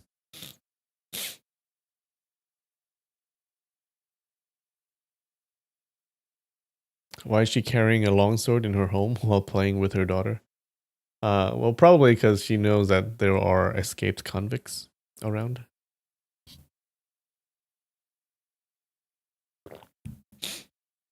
Qifeng was perplexed, for she felt this stance was awfully familiar. It was indeed her father's stance of Brother Wang shouts up. However, at that moment, she did not think too much of it. She lowered her head to dodge, and with her longsword executed the two stances. The tiger's rapid kick alarms the wind, and the mountain escapes like a cloth. The firewood room was actually very narrow and small. It was further piled up by stacks of firewood and straws. The remaining space was barely enough room for two people to cycle around. So when these stances were executed, it felt a bit unnatural and hindered. Since they were young, Diyun and Qifeng had been practicing swords under the same teacher. There was not a single day where they wouldn't be practicing swords. So naturally, these stances were executed thoroughly and without error. Upon seeing the two stances, Diyun naturally followed through with what their teacher had taught them. He executed the stances, "Falling mud welcomes big sister, and the horse blows a little wind." The wooden stick spread widely around the room as he performed these stances.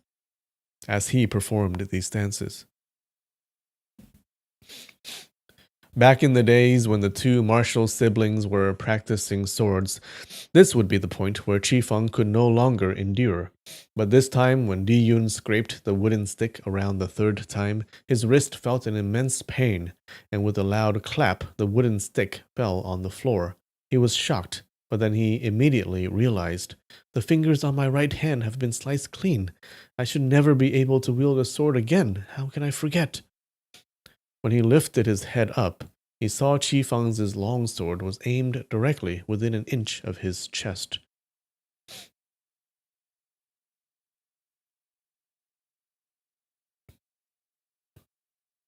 Okay, so he's still using his right hand. Okay.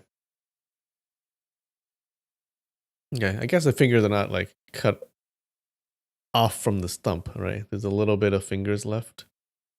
Not too bad. Not bad. It could be worse. When he lifted his head, he saw Qifeng's longsword was aimed directly within an inch of his chest. The blade of the sword did not tremble in the least, her expression shocked and dumbfounded. It was truly hard to describe. The two stared at each other intently for a very long time, and neither uttered a single word. Finally, Qifeng broke the silence and said, Is it you?" Her voice sounded hoarse and astringent. Diyun nodded in reply and handed over the little girl that he was holding with his left arm. Qifeng dropped her longsword and rushed to hug the little girl. She did not know what to say. The little girl was so scared that she could not even cry. She buried her face in her mother's embrace and no longer dared to look at Diyun. Qifeng said, I didn't know it was you all these years. Suddenly, from outside came the loud voice of a man who shouted, Fang Mei, where are you? It was Wan Gui, the fucker, the sounds of his shouts getting more intense as he approached the direction of the vegetable garden. Qifeng's face instantly changed color. Then she told her daughter, Water Spinach, this uncle is not a bad person. Don't tell your papa, okay? Ah, see?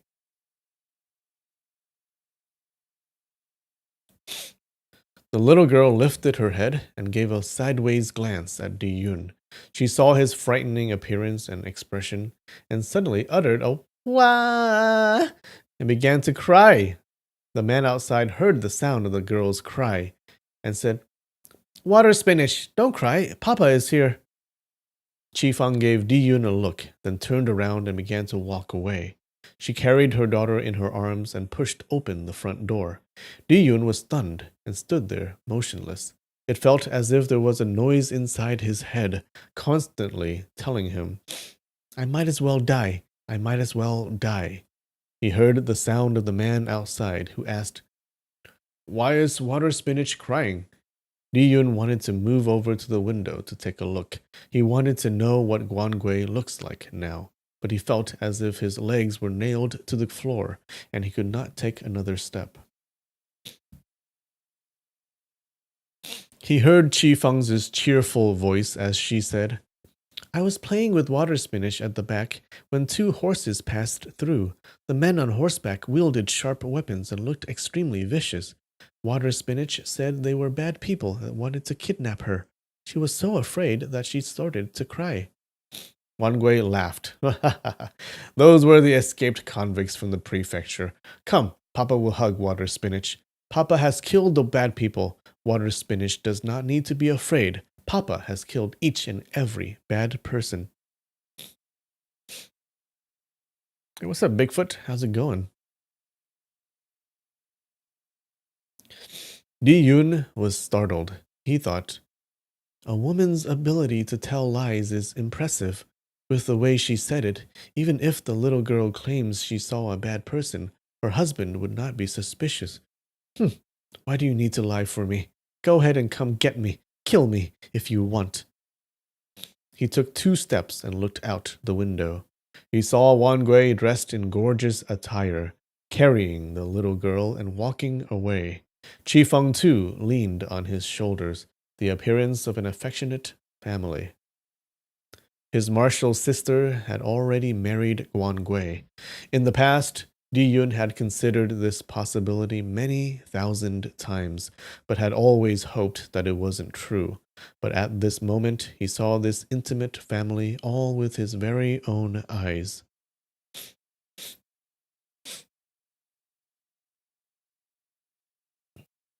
Someone tried to carjack you yesterday? Oh my god. Like, what happened? Bigfoot.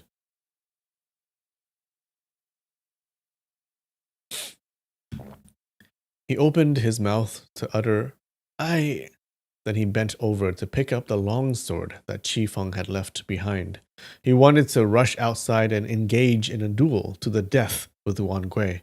The time he spent in prison, the time he spent suffering endless injustices and miseries, was all because of this wicked man who framed him. Furthermore, the one he loved more than his own life had now become the wife of this man. At this point, he no longer had any desires. Either he would go ahead and kill this man, or he would die by his blade.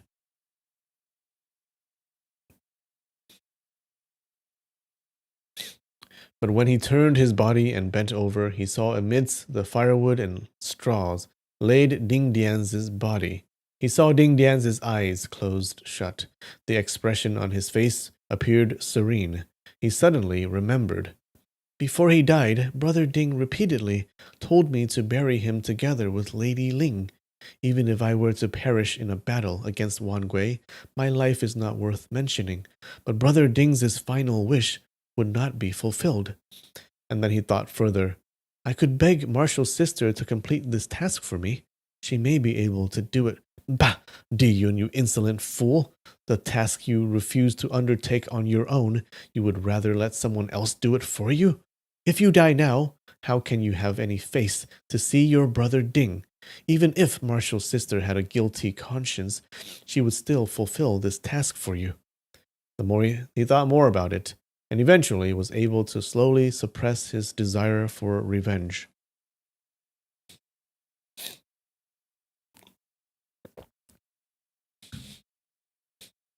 He went for your door and you accelerated and he backed off. Oh, Jesus Christ. That's pretty crazy. I'm glad you're okay.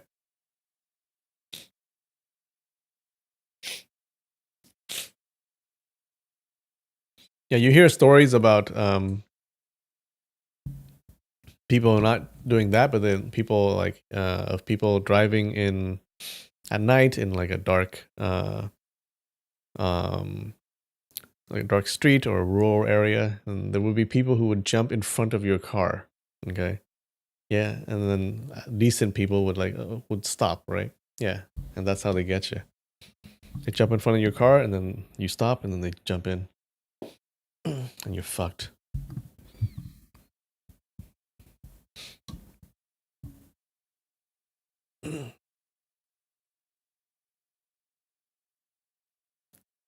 You're not decent. Yeah, well.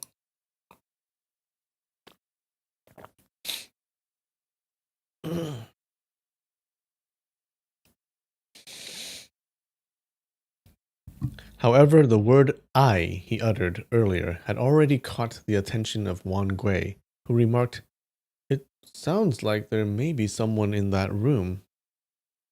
Qifeng replied, "Is that so? Just a moment ago I saw old Wang go in to move the firewood. Gui, I stewed some bird's nest soup for you. Why don't you go and eat it? Why don't you go and eat it? Besides, water spinach is still crying endlessly. We should let her get some good rest." Wan Gui groaned and said, "Ah, the one in the room is really the chef, old Wang." He continued to walk down the path with his daughter and his wife. Diyun's mind was dazed and empty. He did not know what to think. After a very long time, he scratched his head and thought, I cannot hide in this room for very long. If the chef by the name of Old Wang really does come, then what will I do? I should secretly hide Brother Ding and then sneak out myself. When night falls, I will come back to retrieve Brother Ding's body. Yes, that's what I'll do. However, he only took one step when his thoughts in his mind stopped him further. Marshall's sister will certainly come back for me. If I leave now, I may never see her again. What good is it if I see her again? She has a husband and a daughter. They are one happy family. Why would she care about a heartless criminal like myself? If I see her again, wouldn't I simply be inviting a rebuff? Ha!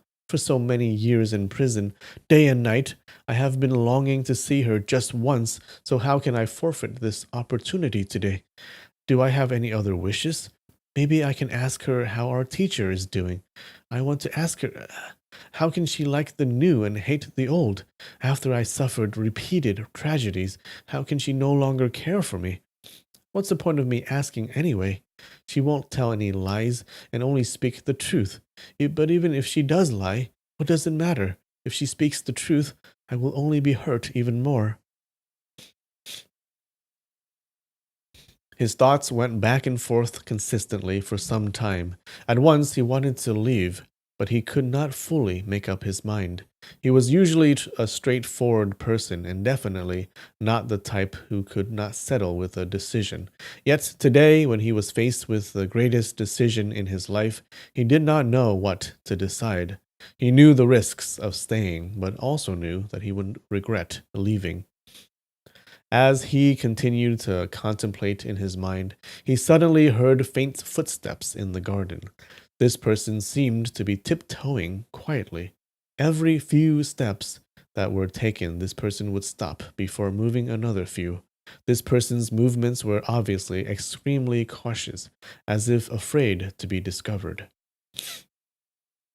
As the person approached closer and closer, Diyun's heart beat faster and faster. He thought, Marshall's sister has finally come back for me. But what does she want to say? Does she want to beg for my forgiveness? Perhaps she still cherishes our past relationship. Then he thought further, what do I have to say to her? Huh, forget it, forget it. She has a good husband, a good daughter. She is living a very happy life. I never want to see her again. All of a sudden, his heart was filled with the desires of revenge. He felt ice cold. Originally, I was just some poor folk in the countryside. Supposing if I did not receive any injustice, Marshall's sister and I would become husband and wife. Although I would be very happy, Marshall's sister would spend the rest of her life working and exhausted. What good is that for her? If I want revenge, do I have to kill Wan Gui? Marshall's sister would become a widow. How can she marry me? How can she marry the one who killed her husband? For a long time she has already forgotten about me. In the past, I could not compare to Wan Gui. Today, the difference is that of heaven and earth. I should forget about revenge and forget everything that's happened. I should let their family of husband and wife and daughter live happily ever after. After he thought up to this point, he decided that he no longer wished to speak with Qi Feng. He turned around and reached for Ding Dian's body, when suddenly, with a ferocious roar and a loud bang, the door was kicked open. Diun was completely taken aback. He turned around and saw the reflection of a long sword, wielded by a tall but thin man standing by the door. It was none other than Wan Gui. Bum bum bum. Diyun took a deep breath. Then he leaned over to grab the longsword that Qi Feng had left behind.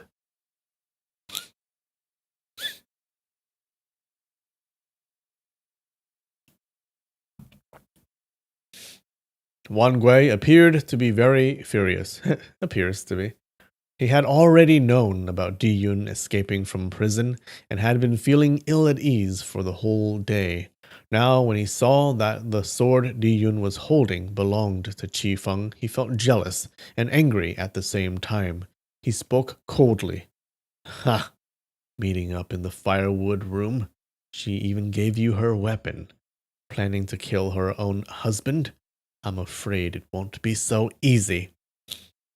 Diyun's thoughts were all over the place, and for a moment he did not understand what Wan Gui was saying. He thought, why did he come? How did he know that I'm here? Naturally, it must have been Qi Feng who told him this, telling her husband to arrest me in order to claim the rewards. How can she be so cold and heartless? What? That's your first thought? Wan Gui saw that Diyun did not respond, and knew that he was scared, and aimed at his chest with his longsword.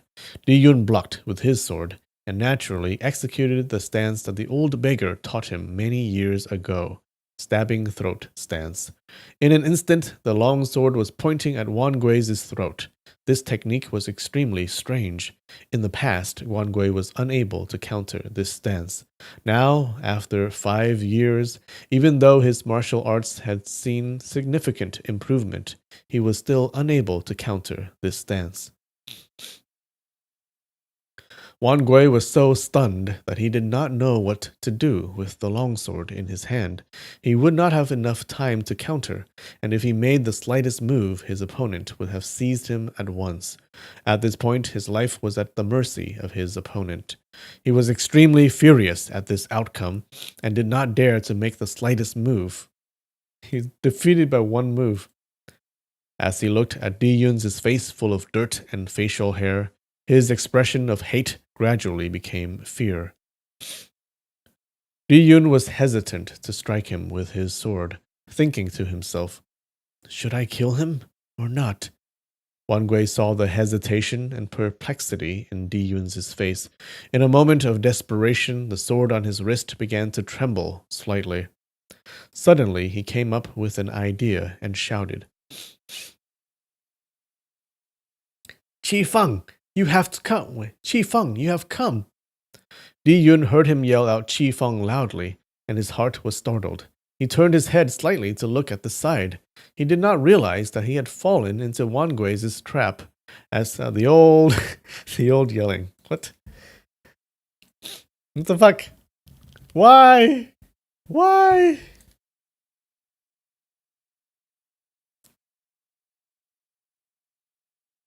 It's like in the cartoons. Look! Behind you! And he just fell for it.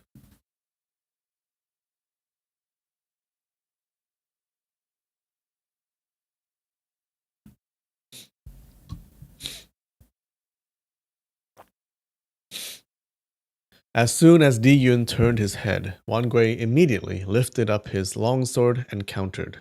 Because the fingers on Diyun's right hand had been sliced clean, he could not maintain a good grip of his sword.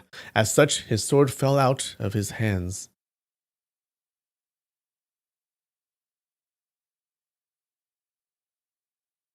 Wangui was excited at this turn of events and immediately struck forward with his sword. Diyun dodged a few blows and retreated to the pile of wood. He picked up one of the pieces of hard firewood in the pile and used it as a weapon and began to attack. Wangui too attacked, and the two weapons clashed, causing a piece of the wooden stick to be hacked off. Diyun threw the remaining half of his stick at Wangui with enough force, so his opponent had to dodge it. When he conveniently picked up another stick from the pile and attacked again. Wangui saw that since Diyun lost his sword, as long as he remained cautious, he should win. Even if Diyun uses a wooden stick as a sword and managed to hit him a few times, it would be no big deal. He remained focused and stayed sharp, and then began to execute his sword stances to attack. After several stances, Diyun let out a sharp cry as his right wrist was struck by a sword. Immediately, blood gushed out of the wound. He no longer had any strength in his right hand, and the wooden stick fell out of his hands. Wangui followed through by stabbing his leg, then lifted his left foot and kicked him hard. Diyun struggled and tried to climb back up, but Wangui kicked him again, this time on his cheekbone. Diyun immediately fainted. Wangui scolded, "Playing dead?" and followed through by stabbing Diyun on his right shoulder. However, he saw that his opponent did not budge at all, and realized that he had really passed out. He thought to himself, Magistrate Ling is offering 5,000 taels of silver as a reward. If I am to capture these two prisoners, it is better off if I leave them alive. Besides, once I take them back to the prefecture, they would be extremely lucky should they be kept alive. Why should I be the one to kill them? He gave a sideways glance and saw that the pile of straws exposed a leg. He was both startled and excited at the same time, shouting, "There's someone in here! Wait, there's someone in there!" He did not realize that Dingan was already dead, and in his excitement stabbed hard at the leg of the corpse.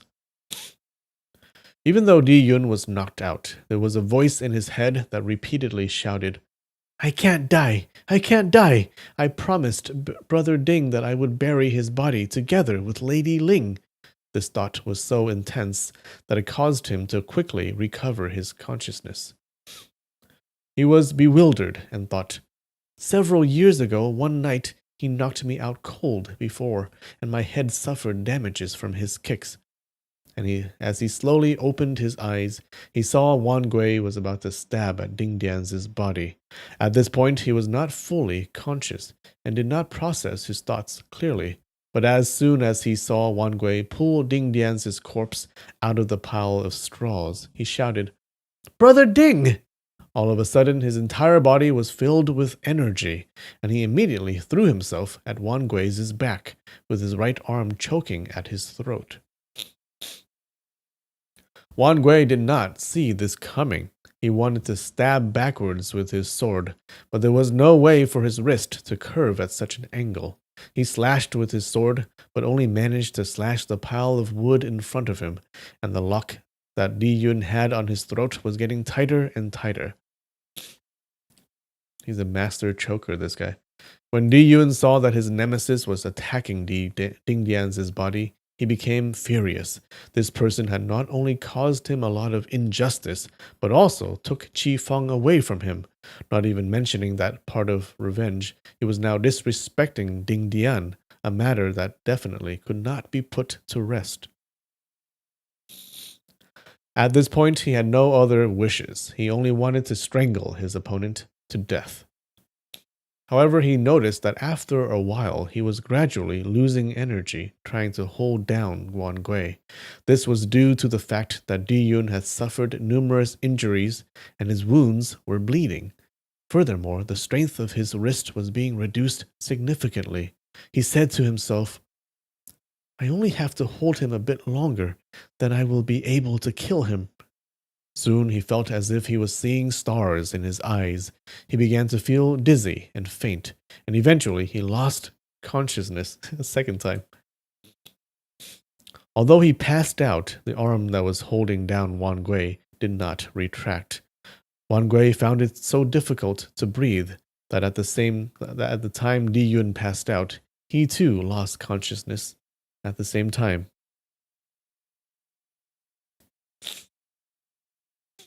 They both lay on the ground, facing each other, unconscious. It looked as if both of them were dead. However, their hearts were still beating, and there was breath coming out from their noses and mouths. It was truly unpredictable what fate had to offer. Should Diyun be the one to wake up first, he would immediately pick up the longsword and kill Wan Gui with one slash. However, if Wan Gui should be the one to wake up first, he would no longer have the intent of capturing Diyun alive for the reward, as it would be risky. He too would end Diyun's life with one slash to the neck. Anything can happen in this world. It is not necessarily the case that good fortune would come to good people, nor is it the case that bad fortune would befall bad people. Likewise, bad people may not necessarily have good fortune, and good people may not necessarily have bad fortune. In the end, everyone has to die, but the ones who die later may not necessarily be blessed with good fortune. But from the perspective of the people alive, from the perspective of Qi Feng and her daughter, the outcome of this battle would be extremely significant. If at this point Qi Feng were to choose, if she had to pick just one person to wake up first, who would she pick? The two people in the firewood room remained still and unconscious. Footsteps could be heard slowly approaching the room. Diyun's ears could hear the faint sounds of water dripping, drops of ice-cold water falling on his face. He began to feel pain, followed by a feeling of intense cold, but he did not have any strength left in his body. Soon he fell unconscious. As soon as Diyun regained consciousness, he channeled strength on his right arm and immediately said, I will strangle you! I will strangle you! But he was not holding on to anything. He felt his body shake, as if he was moving. He opened his eyes and saw complete darkness. He felt drops of water falling on his face, hands, and body. It turns out it was raining. His body was still in motion. His chest felt congested, and he wanted to throw up. Suddenly, there was a boat that rode beside him. There was a sail on the boat, so he knew for sure that it had to be a boat. He felt extremely strange. Why would there be a boat beside him? He wanted to stand up and take a good look at his surroundings, but his whole body felt weak, and he was unable to move a muscle. He was lying down, facing upwards, looking at the sky. He saw from the corner of his eye that there were black clouds adrift. He was no longer in the firewood room.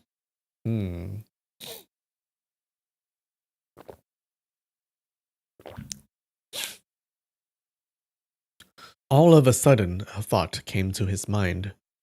Where is Brother Ding? As soon as he thought of Dingdian, his body regained a bit of energy. His hands pushed against the ground as he got up. It turns out he was on a small boat. The small boat was at the riverbank, slowly floating to the heart of the river. It was night time, and the sky was covered in darkness. He gave a glance at the left and right sides of the boat, but his view was pitch black. He could not see anything at all. He felt a sense of urgency and shouted, "Brother! Brother Ding!" He knew that Dingan was already dead, but he could not afford to lose his body. All of a sudden, his left leg kicked on something soft. He lowered his head to take a look and became excited. "Brother Ding!" He's there.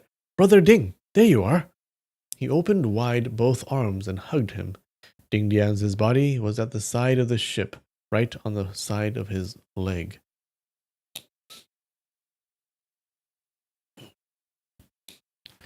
Diun felt so weak that he could barely breathe. He did not even have enough energy to think clearly. He felt his throat was very dry, so he opened his mouth wide and let the raindrops drip to his tongue. He felt very dizzy and half asleep. With both arms, he hugged Dingan's body and lay there until day. The rain poured throughout the night.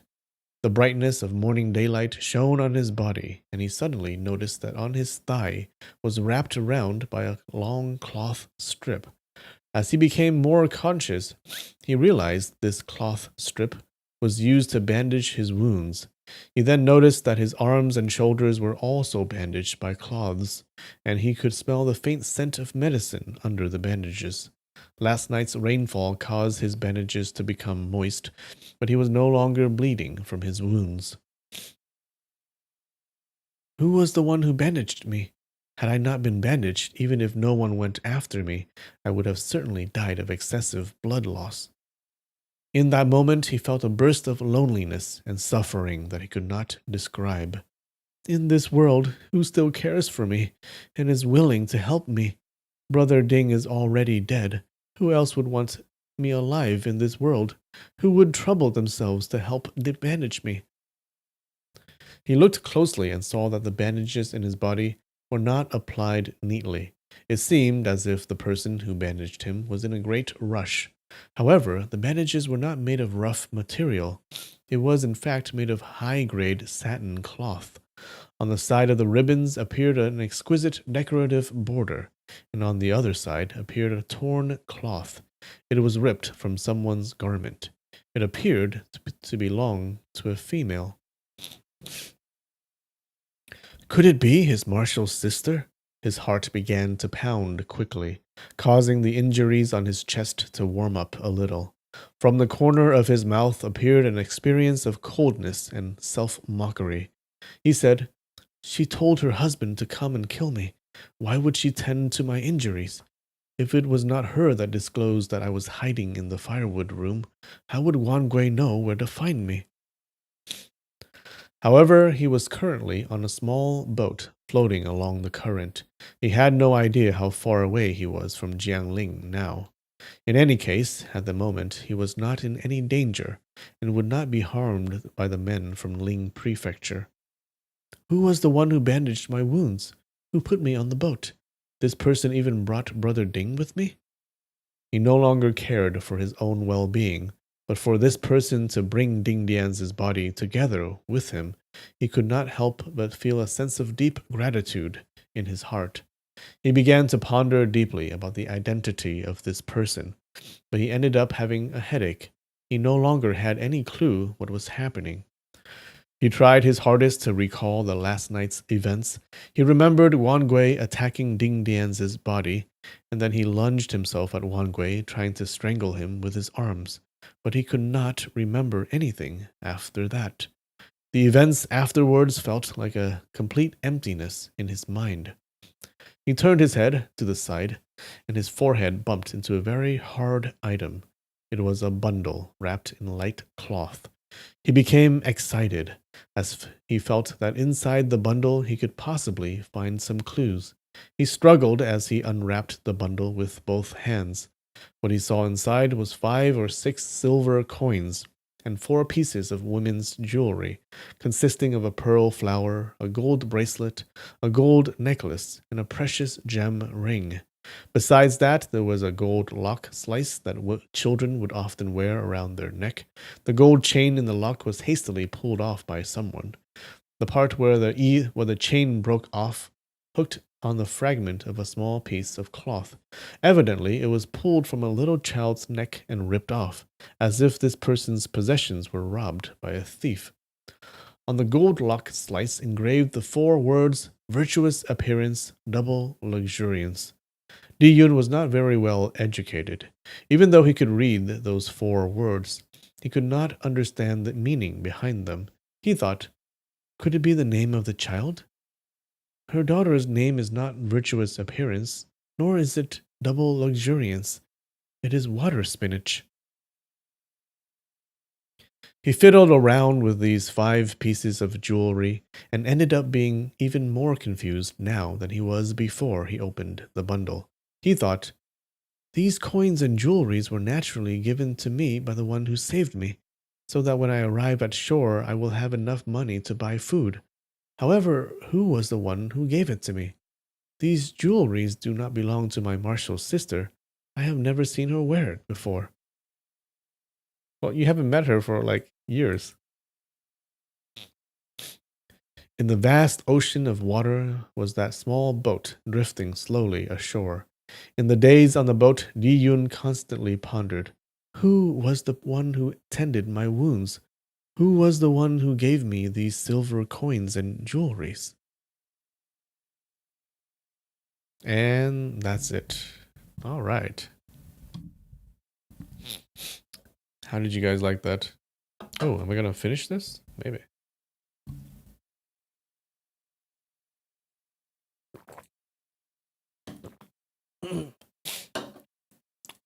All right. Well, at least we get to see Marshall's sister again. He's back to his stupid self, yeah. Who could it be? Who could it be who saved me? I wonder who. I have no idea. Anyone else getting lag? Oh.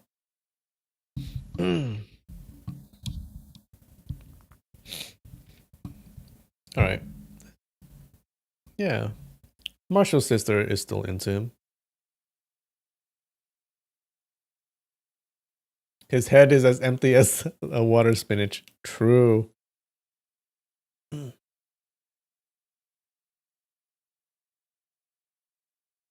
Alright, so Chi Feng is still good. She's still a good girl.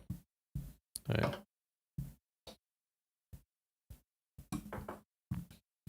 But she is married and she does have a kid with the other guy. What's gonna happen? What is going to happen? Alright, guys.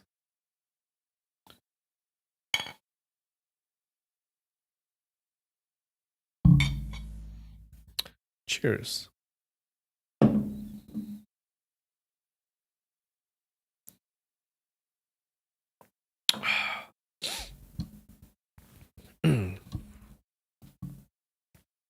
Too bad Wang Gui didn't die. He needs to die. Okay, so that Diun can get back with his martial sister. He needs to die. That's it. That needs to happen. Alright. Well, tune in next time. What other depressing thing is going to happen to Diun in the next chapter? Alright, guys. Good chapter. Alright. Can't wait to see what happens next.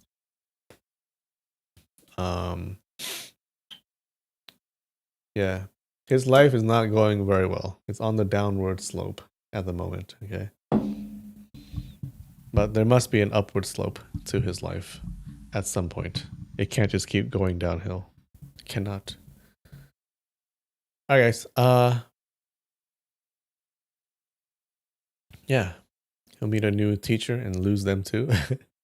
Remember, his master is still out there somewhere, okay? And it seems like his master is not a good dude. His master betrayed his own master.